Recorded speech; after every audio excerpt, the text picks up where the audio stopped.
पानी में चंदा और चांद पर आदमी जयप्रकाश भारती जी द्वारा लिखा गया एक प्रसिद्ध निबंध है। इसमें लेखक ने मानव की कल्पना से लेकर विज्ञान की महान उपलब्धि तक की यात्रा को बहुत सुंदर ढंग से बताया है। इस पाठ में बताया गया है कि कैसे पहले लोग चांद को सिर्फ पानी में उसकी परछाई में देखते थे, लेकिन आज इंसान खुद चांद तक पहुंच गया है। लेखक ने इस पाठ में अपोलो 11 मिशन और नील आर्मस्ट्रॉन्ग की चांद यात्रा का वर्णन किया है। साथ ही ये भी समझाया है कि विज्ञान और तकनीक की मदद से इंसान ने कैसे अपने सपनों को सच कर दिखाया। ये पाठ हमें सिखाता है मेहनत, साहस और ज्ञान से असंभव काम भी संभव हो सकते हैं। तो आइए दोस्तों, इस प्यारे से सफर को हम डिटेल से एनिमेशन के माध्यम से समझते हैं। पूरी दुनिया के लोग टीवी और रेडियो से चिपके बैठे थे। सब लोग बड़ी बेसब्री से देख रहे थे कि इंसान पहली बार चांद पर उतरने वाला है। लोग इतने उत्साहित थे, उन्हें अपने आसपास की भी सुध नहीं थी। बरसों से इंसान चांद पर जाने का सपना देख रहा था और आज वो सपना सच होने वाला था। 21 जुलाई 1969 को सुबह ईगल नाम का यान नील आर्मस्ट्रॉन्ग और एल्ड्रिन को लेकर चांद पर उतर गया। वो चांद की एक जगह जिसे शांति सागर कहते हैं, वहाँ उतरा। भारत में उस वक्त रात के 1:47 हो रहे थे। उसी समय इंसान पहली बार चांद पर पहुंचा। पृथ्वी से चांद तक पहुंचने में करीब 4 लाख किलोमीटर की दूरी तय करनी पड़ी। अपोलो 11 नाम का रॉकेट 16 जुलाई को अमेरिका से उड़ाया गया था। उसमें 3 लोग थे, नील आर्मस्ट्रॉन्ग, माइकल कॉलिंस और एडविन एल्ड्रिन। जब चांद के पास पहुंचे तो ईगल यान अलग होकर नीचे चांद पर उतर गया और माइकल कॉलिंस ऊपर वाले यान पर बैठकर चांद के चक्कर लगा रहे थे। नील आर्मस्ट्रॉन्ग ने चांद से पृथ्वी को देखकर कहा, वो बहुत बड़ी, चमकदार और खूबसूरत लग रही है। एल्ड्रिन ने भी कहा कि नजारा बहुत सुंदर है। वहाँ पास में रंग बिरंगी चट्टानें थी और चांद की मिट्टी सूरज की रोशनी में चमक रही थी। चारों तरफ बिल्कुल शांति थी। चांद पर उतरने के बाद पहले नील आर्मस्ट्रॉन्ग ने चेक किया चंद्रयान सही हालत में है या नहीं। फिर थोड़ा कुछ खाया पिया और आराम किया। उसके बाद वो चंद्रयान से बाहर निकले। वे सीढ़ियों से धीरे धीरे नीचे उतरे। पहले उन्होंने अपना बायां पैर चांद की जमीन पर रखा और दूसरा पैर अभी यान पर ही था। दोनों हाथों से वे यान को पकड़कर खड़े रहे ताकि वो पक्का कर सके कि जमीन सुरक्षित है। जब उन्हें भरोसा हो गया तो वे थोड़ी दूर तक चलकर देखने लगे। चांद पर पहला कदम रखते समय उन्होंने कहा, ये इंसान का एक छोटा सा कदम है, लेकिन पूरी मानव जाति के लिए बहुत बड़ी छलांग है। उस समय एल्ड्रिन अंदर ही थे, लेकिन वे खाली नहीं बैठे थे। कैमरे से आर्मस्ट्रॉन्ग की वीडियो बना रहे थे। करीब 20 मिनट बाद एल्ड्रिन भी बाहर आए और चांद पर चलकर देखने लगे। तब तक आर्मस्ट्रॉन्ग चांद की मिट्टी का थोड़ा सा नमूना अपनी जेब में रख चुके थे। उसके बाद उन्होंने टीवी कैमरा एक स्टैंड पर लगा दिया। चांद पर जाने में अरबों डॉलर खर्च हुए थे, इसीलिए उनके पास जो थोड़ा सा समय था का पूरा इस्तेमाल करना था। दोनों को चांद की मिट्टी और पत्थरों के नमूने लेने थे और कई मशीनें भी लगानी थी ताकि बाद में भी धरती पर जानकारी भेजी जा सके। उन्होंने वहाँ भूकंप मापने की मशीन लगाई और एक खास शीशा रखा जिससे लेजर की किरणें वापस भेजी जा सके। उन्होंने वहाँ एक धातु की पट्टी भी रखी जिस पर तीनों अंतरिक्ष यात्रियों और अमेरिका के राष्ट्रपति निक्सन के हस्ताक्षर थे। उस पर लिखा था, जुलाई 1969 में पृथ्वी के इंसान यहाँ चांद पर पहुँचे। हम पूरी मानवता के लिए शांति की कामना लेकर आए हैं। दोनों अंतरिक्ष यात्रियों ने चांद पर अमेरिका का झंडा लगा दिया। क्योंकि वहाँ हवा नहीं होती, इसीलिए झंडा ऐसा बनाया गया था कि वो अपने आप फैला हुआ दिखे। उन्होंने अलग अलग देशों के संदेशों की एक छोटी फिल्म भी वहाँ छोड़ दी। साथ ही कुछ अंतरिक्ष यात्रियों को मिले सम्मान के प्रतीक भी चांद पर रखे गए। इतना सारा काम करते करते दोनों थक जरूर गए थे, लेकिन वे बहुत खुश थे। पहले वो धीरे धीरे और संभल कर चल रहे थे, लेकिन थोड़ी देर बाद वे कंगारू की तरह उछल उछल कर चलने लगे। इंसान का चांद पर पहुंचना पहली बार था, फिर भी ये मिशन बहुत सफल रहा, जबकि हर पल खतरा था। चांद की जमीन पर पड़े इंसान के कदम इस बात की निशानी है कि विज्ञान और तकनीक में इंसान बहुत आगे बढ़ चुका है। जब इंसान ने पहली बार चांद की मिट्टी पर पैर रखा तो मानो सालों पुराने अंधविश्वास और कल्पनाएं टूट गई।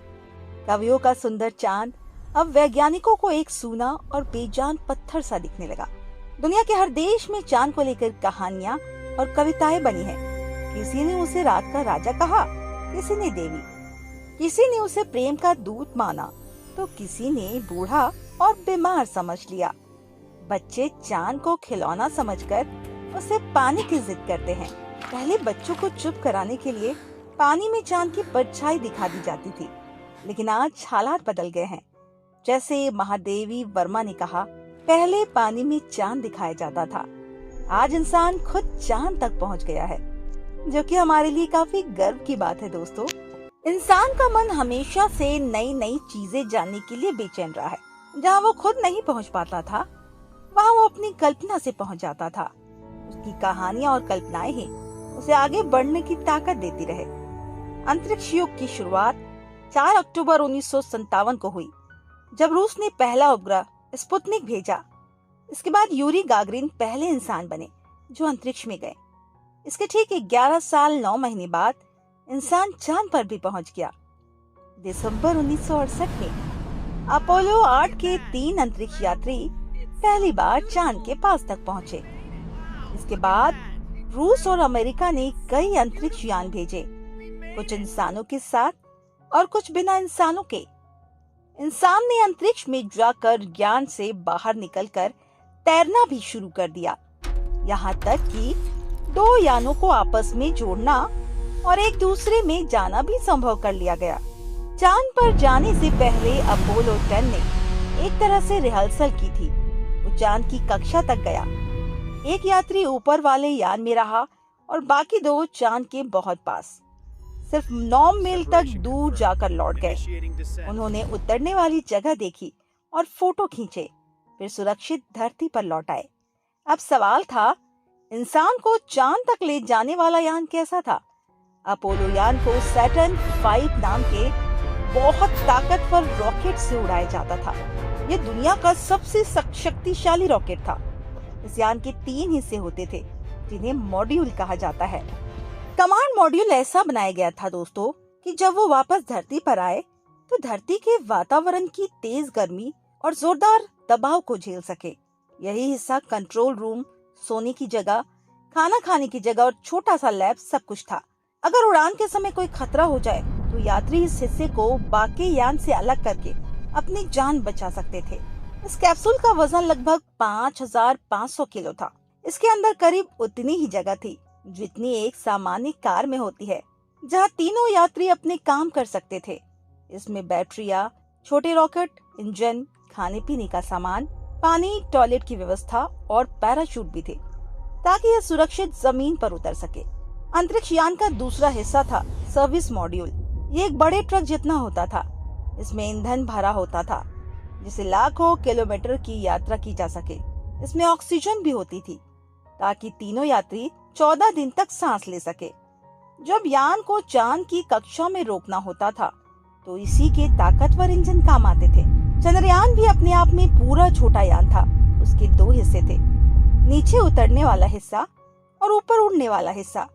नीचे वाले भाग में ईंधन, ऑक्सीजन, पानी और ठंडा रखने की व्यवस्था थी। इसकी टांगे ऐसी थी कि चांद की उबड़ खाबड़ जमीन पर भी खड़ा रह सकता था। इसमें रेडियो, बैटरिया और एंटीना लगे थे, ताकि धरती और मुख्य यान से बात होती रहे। जब चांद से वापस जाना होता था, ऊपर वाला हिस्सा उड़कर निकल जाता था और नीचे वाला हिस्सा वहीं चांद पर छोड़ दिया जाता था। नील आर्मस्ट्रॉन्ग और एल्ड्रिन चांद पर करीब 21 घंटे 36 मिनट रहे। चांद की मिट्टी पर उनके पैरों के निशान ऐसे थे जैसे खेत में हल चलाने के बाद बनते हैं। उन्होंने बहुत सारा महंगा सामान भी वहीं छोड़ दिया। इसके बाद दोनों ऊपर वाले हिस्से में बैठकर उड़ान भरे और चांद की कक्षा में घूम रहे मुख्य यान से जुड़ गए। वहाँ वे अपने साथी माइकल कॉलिंस से मिले। फिर चांद वाला यान अलग कर दिया गया और उसे वहीं छोड़ दिया गया। इसके बाद इंजन चलाकर तीनों धरती की तरफ लौट पड़े और आखिर में प्रशांत महासागर में उतरे। धरती पर आते ही उन्हें सीधे एक खास लैब में ले जाया गया। कई हफ्तों तक उन्हें किसी से मिलने नहीं दिया गया। डॉक्टर और वैज्ञानिक ये जांच कर रहे थे कि वे चांद से कोई खतरनाक कीटाणु तो नहीं लाए। चांद की मिट्टी और पत्थरों के नमूने अलग अलग देशों के वैज्ञानिकों को जांच के लिए दिए गए। अपोलो 11 की सफलता के बाद अमेरिका ने अपोलो 12 से फिर से यात्रियों को चांद पर भेजा। अपोलो 13 की उड़ान बीच में ही खराबी के कारण रोकनी पड़ी। आने वाले समय में चांद और दूसरे ग्रहों के लिए और भी उड़ानें होंगी। बिना इंसान वाले यान दूसरे ग्रहों पर भेजे जा रहे हैं।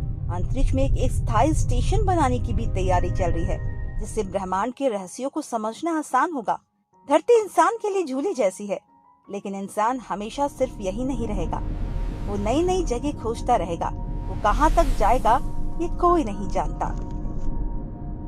दोस्तों वीडियो अच्छा लगे तो इस वीडियो को लाइक कीजिए और चैनल को सब्सक्राइब कीजिए। Thank you for watching.